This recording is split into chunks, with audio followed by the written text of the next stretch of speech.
दोस्तों, भीष्म और कर्ण दोनों ही महाभारत के बहुत बलशाली और विख्यात योद्धा थे। कई बार तो ये प्रश्न भी उठना है कि इन दोनों में से ज्यादा शक्तिशाली कौन था, क्योंकि दोनों ही देवों के पुत्र थे। जहां भीष्म एक तरफ देवी गंगा के पुत्र थे, वहीं दूसरी तरफ कर्ण सूर्य देव के पुत्र थे। कर्ण और भीष्म दोनों ही गुरु परशुराम के शिष्य थे। शायद आप में से बहुत से लोगों को नहीं पता होगा कि भीष्म पितामह ने गुरु द्रोण से भी शिक्षा प्राप्त की थी। वही यह बात तो आप सब जानते ही है कि कर्ण भी गुरु द्रोण के शिष्य थे।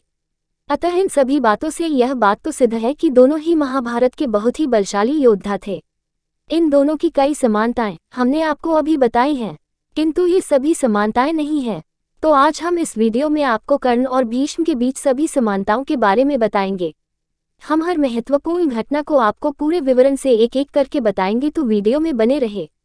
हो सकता है कि इनमें से कई बातें आपको पहले से ही पता हो, इसलिए अगर आप अपने समय को बर्बाद नहीं करना चाहते हैं तो डिस्क्रिप्शन में दिए गए टाइम स्टैम्प पर अपना मनपसंद विकल्प चुनकर उसका आनंद ले सकते हैं। तो चलिए शुरू करते हैं। नंबर 1, भीष्म और कर्ण दोनों ने किया था राजकुमारियों का अपहरण। दोस्तों, हम सब तो जानते ही होंगे कि महाभारत में भीष्म ने सिंहासन को स्वीकार करने से मना कर दिया था, क्योंकि भीष्म के पिता शांतनु सत्यवती नाम की नाव चालक के प्रेम में पड़ गए थे। इसी सत्यवती ने शांतनु से यह शर्त रखी थी कि यदि उन्हें उनसे विवाह करना है तो उन्हें यह वचन देना होगा कि उन दोनों की संतान ही हस्तिनापुर के सिंहासन पर विराजमान होगी। अपने पिता का दिल रखने के लिए भीष्म इस वचन को स्वीकार कर लेते हैं और आजीवन अविवाहित रहने की कसम खाते हैं। राजा शांतनु अपने पुत्र का ये प्रेम देखकर अपने पुत्र को इच्छा मृत्यु का वरदान प्रदान करते हैं और राजा शांतनु और सत्यवती का विवाह हो जाता है, जिसके बाद दोनों को 2 पुत्रों की प्राप्ति होती है। इनमें से पहले पुत्र की अचानक से मृत्यु हो जाती है। इसके बाद दूसरे पुत्र यानी विचित्रवीर्य को हस्तिनापुर का सिंहासन दिया जाता है। जब विचित्रवीर्य बड़े हो जाते हैं तब उनके विवाह हेतु राजकन्या की आवश्यकता पड़ती है। भीष्म पितामह ये जानते थे कि काशी के राजा अपनी राजकुमारी का स्वयंवर रखने वाले हैं, किंतु भीष्म से उनके द्वेष के कारण वह हस्तिनापुर को अपनी राजकुमारी के स्वयंवर में आमंत्रित नहीं करते। भीष्म इसे हस्तिनापुर का अपमान समझते हैं। हस्तिनापुर के सम्मान के लिए भीष्म काशी नगर जाकर बलपूर्वक तीनों राजकुमारी का अपहरण कर लेते हैं। यह अपहरण भीष्म ने अपने छोटे भाई विचित्रवीर्य के लिए किया था, जिनमें से 2 राजकुमारी का विवाह विचित्रवीर्य से हुआ भी था। ये बात अलग है कि विचित्रवीर्य के विवाह के पश्चात ही एक अज्ञात बीमारी से वह मृत्यु को प्राप्त हो गए थे। यहाँ तक तो आप सारी बात समझ गए होंगे। ठीक इसी तरह से कर्ण ने भी अपने मित्र दुर्योधन के लिए चित्रांगत राज्य की राजकुमारी का अपहरण किया था। दरअसल चित्रांगत राज्य की राजकुमारी का स्वयंवर हो रहा था, तो दुर्योधन चित्रांगत राजकुमारी के सौंदर्य पर मोहित हो गए थे, जिससे उन्होंने स्वयंवर के आरंभ के होने से पहले ही दुर्योधन ने राजकुमारी को बलपूर्वक अपने साथ ले जाने की कोशिश करी थी। आमंत्रित किए गए बाकी राजाओं ने जब दुर्योधन का रास्ता रोकना चाहा था, तब दुर्योधन के मित्र कर्ण ने सभी राजाओं को अकेले ही परास्त कर दिया था। यदि कर्ण न होते तो यह अपहरण संभव न होता। इस तरह हम ये बात समझ गए होंगे कि कर्ण और भीष्म में यह बात भी एक सी है कि दोनों ने ही अपने किसी प्रिय के लिए राजकुमारी का अपहरण किया था। भीष्म ने भी अपने बल से सभी राजाओं को परास्त करके राजकुमारी का अपहरण किया था, ठीक जैसे कर्ण ने किया था। चलिए अब दूसरी समानता देखते हैं। नंबर 2, श्री कृष्ण ने कर्ण और भीष्म दोनों को ही अपने सुदर्शन चक्र से मारने की कोशिश की थी। दोस्तों, हम सब जानते हैं कि महाभारत कुरुक्षेत्र युद्ध के तीसरे दिन कौरव और पांडव दोनों ही सेनाओं का भयंकर संहार हुआ था। हम आपको बताते हैं ऐसा क्यों। दोस्तों, महाभारत कुरुक्षेत्र युद्ध के दूसरे दिन का युद्ध समाप्त होने के बाद श्री कृष्ण ने भीम से कहकर भीम के मायावी राक्षस पुत्र घटोत्कच को युद्ध में हिस्सा लेने को कहा था, क्योंकि श्री कृष्ण ये बात जानते थे कि दूसरे दिन की हुई हार से दुर्योधन अत्यधिक क्रोधित हो गए होंगे और उन्हें संतुष्ट करने के लिए भीष्म पितामह अगले दिन भयंकर संहार करेंगे। इसलिए उन्हें घटोत्कच की आवश्यकता थी, ताकि घटोत्कच अपनी मायावी शक्ति से कौरव सेना का भयंकर संहार कर सके और अर्जुन भीष्म पितामह को सेना का विनाश करने से रोक सके। तो जब अगले दिन घटोत्कच मायावी शक्ति से कौरव सेना का संहार कर रहे थे, तो भीष्म भी अपनी पूरी शक्ति से पांडव सेना का विनाश कर रहे थे, जिसे देखकर श्री कृष्ण अर्जुन से पितामह भीष्म पर अस्त्र उठाने के लिए कहते हैं, किंतु अर्जुन अपने पितामह पर अस्त्र उठाने में असक्षम थे। श्री कृष्ण ने बहुत समझाते हैं, किंतु अर्जुन पितामह पर अस्त्र नहीं उठा पाते हैं। हारकर श्री कृष्ण स्वयं ही पितामह भीष्म को मारने के लिए रथ से कूद जाते हैं और अपना सुदर्शन चक्र भीष्म को मारने के लिए तैयार कर लेते हैं।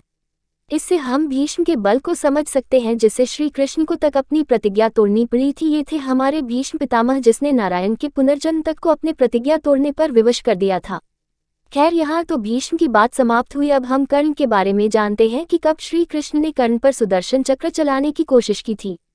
महाभारत कुरुक्षेत्र युद्ध के 17वें दिन जब कर्ण अपनी पूरी शक्ति से पांडव सेना का विनाश कर रहे थे, तब कर्ण से युद्ध करने के लिए अर्जुन उनके सामने आ जाते हैं। दोनों में भीषण युद्ध होता है। कभी कर्ण अर्जुन पर भारी पड़ते हैं तो कभी अर्जुन अपने अस्त्रों से कर्ण को घायल कर देते हैं। दोनों ही अपने दिव्यास्त्रों को चला रहे थे। युद्ध साधारण अस्त्र से शुरू हुआ था, फिर बाद में दैवीय अस्त्रों तक पहुंच जाता है, जिसमें कर्ण अपना ब्रह्मास्त्र भी अर्जुन पर चला देते हैं।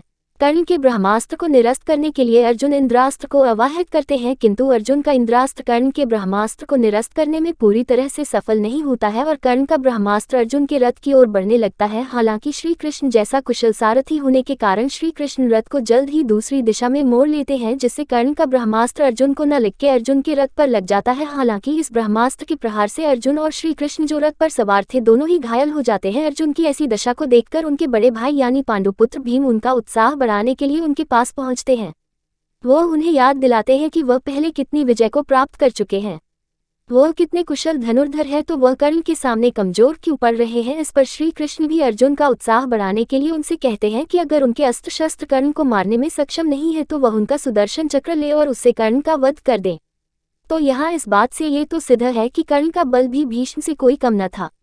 जहाँ एक तरफ भीष्म ने श्री कृष्ण को अपनी प्रतिज्ञा तोड़ने पर विवश किया था, तो वहीं दूसरी तरफ कर्ण ने भी श्री कृष्ण को सुदर्शन चक्र का उपयोग करने के लिए मजबूर किया था। चलिए अब तीसरी समानता की ओर बढ़ते हैं। नंबर 3, कर्ण और भीष्म दोनों का वध धनुर्धर अर्जुन के हाथों छल से हुआ था।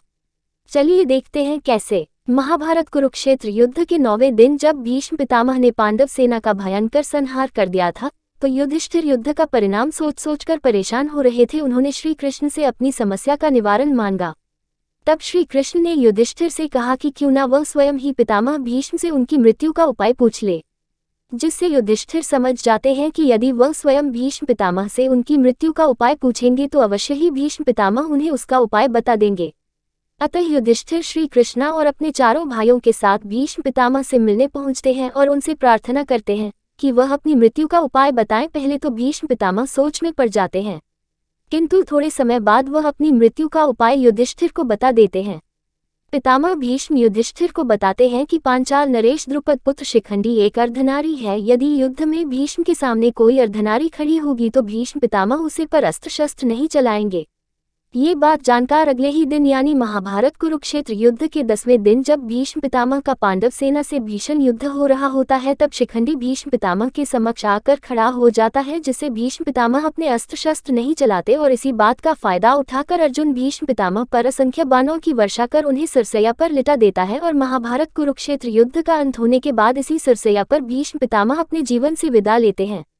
यहाँ हम देख सकते हैं कि कैसे श्री कृष्ण ने अपनी बुद्धि का इस्तेमाल कर भीष्म पितामह को अपनी मृत्यु का उपाय बताने के लिए विवश किया था। आखिर में हम सब तो जानते ही होंगे कि महाभारत कुरुक्षेत्र युद्ध के 17वें दिन जब कर्ण और अर्जुन के बीच अंतिम युद्ध हो रहा था और युद्ध के अंत में जब कर्ण के रथ का पहिया गड्ढे में फंस जाता है और कर्ण उसे निकालने में व्यस्त होते हैं, तब अर्जुन अपने अंजलि का अस्त्र से कर्ण के अनदेखी में ही उन पर वार करते हैं, जिस कर्ण की मृत्यु हो जाती है।